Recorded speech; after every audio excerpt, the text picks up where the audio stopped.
इथे जमलेल्या माझ्या सर्व वरळीकर बांधवांनो आणि भगिनींनो,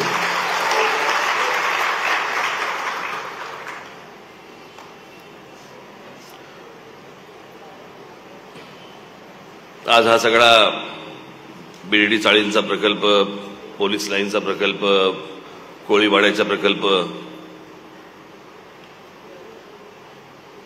मला ही बिर्डी चाळ समोर दिसली की मला फक्त माझं बालपण आठवतं.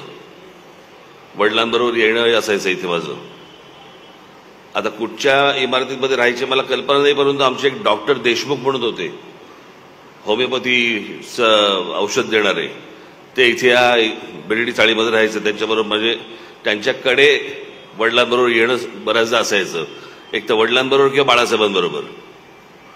त्याच्यामुळे हा तसा माझा परिचयाचा भाग आहे लहानपणापासूनचा. आज गेले अनेक महिने माझ्याकडे बिर्डी चाळीचे लोक येत आहेत, पोलीस कॉलनीचे लोक येतात, आमचे पोलीस बांधव, पोलीस भगिनी येत आहेत, कोळीवाड्याचे माझे बांधव भगिनी येत आहेत. आज काही जाहीर सभा नाहीये, त्याच्यामुळे काही लंब चौडं भाषण नाहीये. मला फक्त एवढाच प्रश्न पडतो की अरे तुम्ही मालक न रे या महाराष्ट्राचे, तुम्ही या मुंबईचे मालक न, तुम्ही कसले रडताय रे?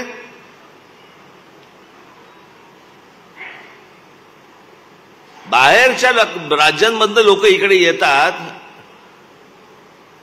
इकडे झोपडपट्ट्या वसवतात आणि फुकटामध्ये घरं घेऊन जातात.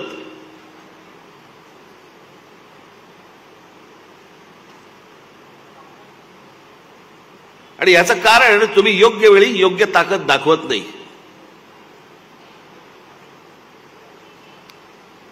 एरवी 5 वर्ष भांडणार आणि ऐन मौक्याच्या वेळेला घरंगळत जाणार.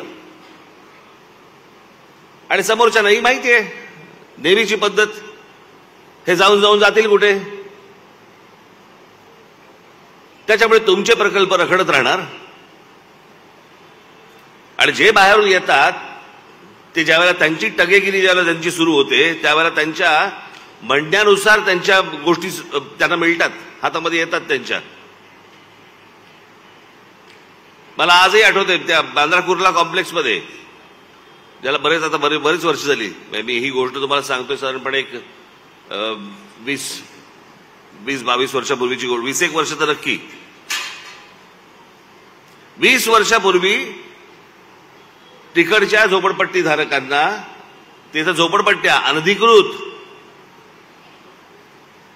ऑफर काय होती, एक तर घर मिळेल तुम्हाला किंवा 1 कोटी रुपये मिळतील. 20 वर्षापूर्वी 1 कोटी रुपये.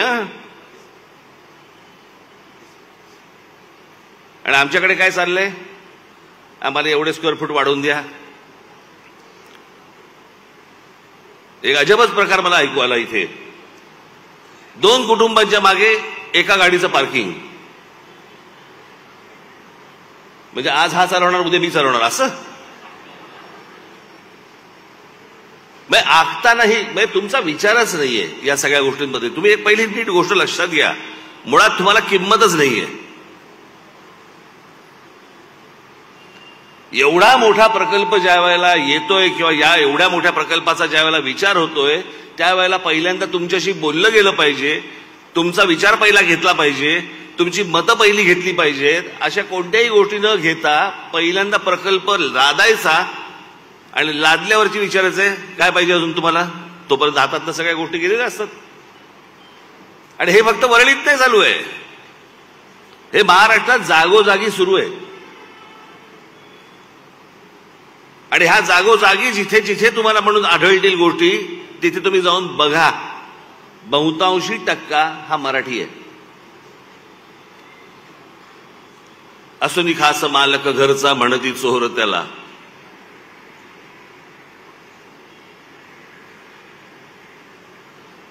कारण हे जे तुमच्या बाबतीत जी लोक करतायत, जे आजपर्यंत तुम्हाला शासन म्हणून मिळाले,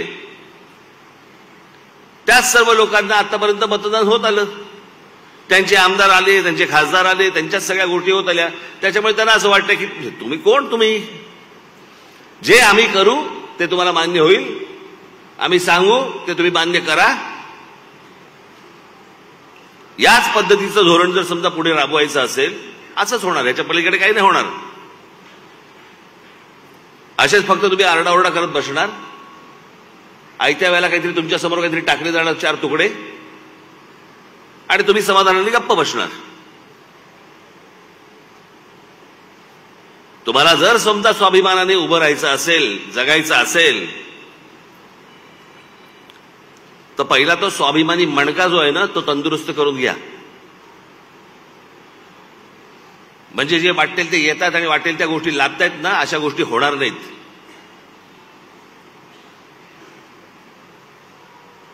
काय परिस्थिती, आज मुंबईची परिस्थिती बघा तुम्ही, कुठपर्यंत मुंबई पसरली आहे, कशी पसरली आहे, काय पसरली आहे.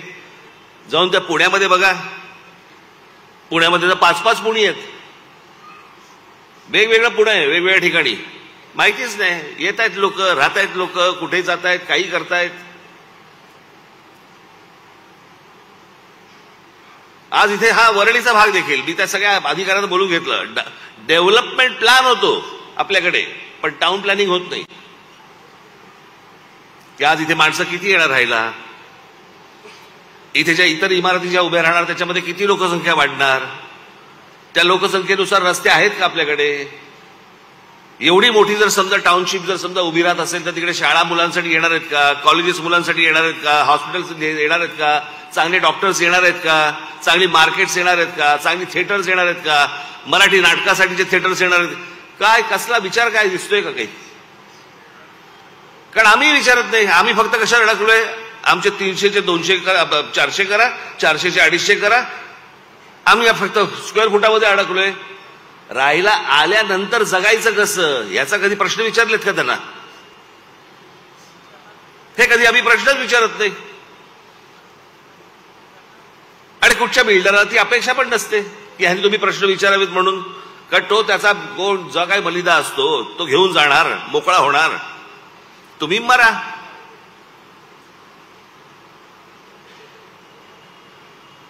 आम्हीच प्रश्न विचारत नाही आहोत.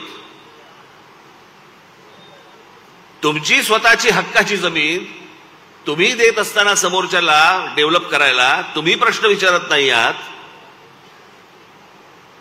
सुरुवातीला येऊन गोड गोड बोलून जातात, त्यातले काही अर्धे बाकी इतर ठिकाणी जातात, अर्धे या ठिकाणी जातात, आणि हेच त्या लोकांना हवं असतं.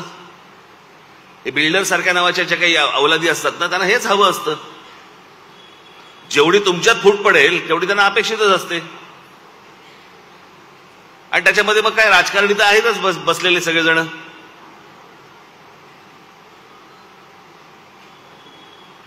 तुम्ही स्वतः एकत्र राहणं गरजेचं आहे, तुम्ही स्वतः एकत्र विचार करणं गरजेचं आहे, आणि एकत्र विचार करून एकमुखाने त्यांच्या समोर बोलणं गरजेचं आहे.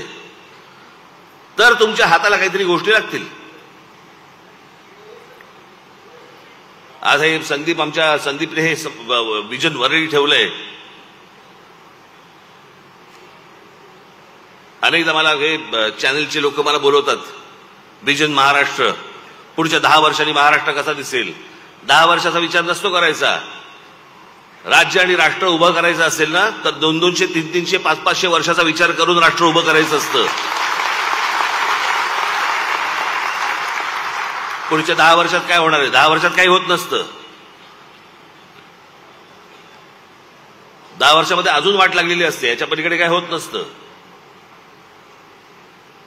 जर आपल्याला विचार करायचा असेल, आज मुंबईसारखं शहर अनेक लोकांनी साधारणपणे 30-40 वर्षापूर्वीची मुंबई पाहिली असेल, अनेक लोकांनी स्वतःच्या डोळ्यांनी पाहिली असेल, आज तिकडे आहेत. बाबा एक काहीतरी एक त्याला कॅरेक्टर होतं. एक बाबा ती लाल बस दिसली की ही मुंबई, काळी पिवळी टॅक्सी दिसली की ही मुंबई. एका प्रत्येक शहराचं एक कॅरेक्टर असतं. जसं तुम्ही जर समजा लंडनला गेलात तर लंडनची एक लंडन टॅक्सी असते. तुम्ही जर न्यूयॉर्कला गेला तर न्यूयॉर्कची एक टॅक्सी असते, तिकडच्या बसेस असतात. प्रत्येक शहराचं एक कॅरेक्टर असतं, कॅरेक्टर. आज आमच्या देशामध्ये कुठच्याही शहराला कॅरेक्टर उरलेलं नाहीये. हे शहर, या शहराची ओळख काय, काही नाही. आमच्याकडे कसले ओळख कसली आता, हे आमच्याकडे फ्लायओव्हर्स होत आहेत, ब्रिजेस होत आहेत.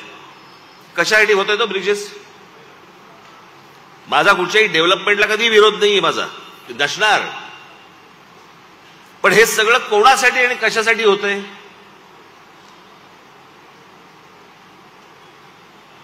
हे आता आग लावायला बसलेलेच आहे तिकडे, कारण मूळ विषय समजून घ्यायचाच नाही आमच्याकडे.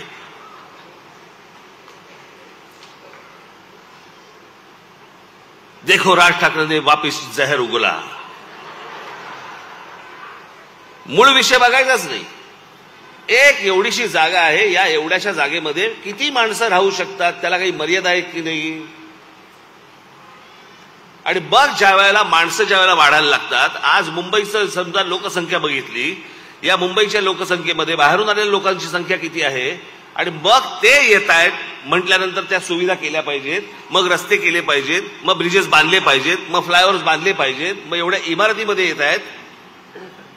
एवढी सगळी ती मुंबई वाढत जाते. वाढत जाण्यामध्ये इकडच्या लोकांचा लोकसंख्या वाढवण्यात हात नाहीये, येणाऱ्या लोकांचा आहे. आणि मग त्यांना सुविधा देण्यामध्ये आम्ही आमचा खर्च करतोय, आणि आमचा सगळा पैसा हा या शहरांमध्ये खर्च होऊन महाराष्ट्राला मिळत नाहीये. आमचा शेतकरी आत्महत्या करतोय.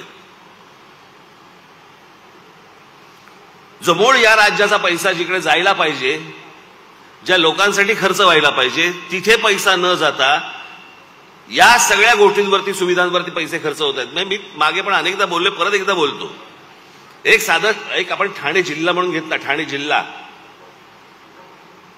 या एका ठाणे जिल्ह्यामध्ये जगाच्या पाठीवर तुम्हाला असा जिल्हा मिळणार नाही, या देशात तर नाहीच नाही. साधारणपणे आपण एक पकडूया की एक ग्रामपंचायत असते.